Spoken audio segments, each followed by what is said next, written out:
Break બાદ આપનું સ્વાગત છે। આગળ વાત કરીએ તો બનાવટી દસ્તાવેજના આધારે પાસપોર્ટ બનાવડાવી યુકે જવાની કોશિશ કરનારને એક યુવક ઝડપાયો છે।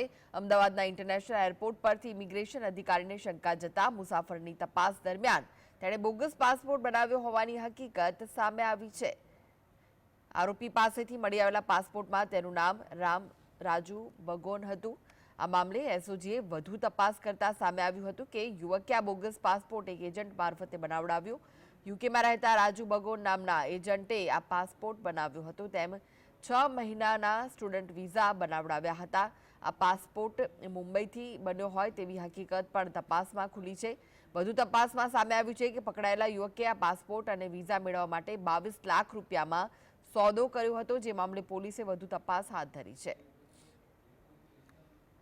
સ્ટુડન્ટ એટલે ટૂંકમાં એક કામ કરવા માટે યુકે જવાનો હતો। એજન્ટે એને એવું કીધું હતું હું તને યુકે લઈ જઈશ, એટલે એજન્ટ સાથે એને જે કંઈ ડીલિંગ કર્યું છે હવે એ એજન્ટની તપાસ પણ કરવાની છે। મૂળ રહેવાસી પોરબંદરનો છે અને પણ એને જે ખોટું નામ ધારણ કર્યું હતું રાજુ બેગોન, તે વલસાડનું સરનામું આપેલ છે, એટલે એના આધારે અમારી તપાસ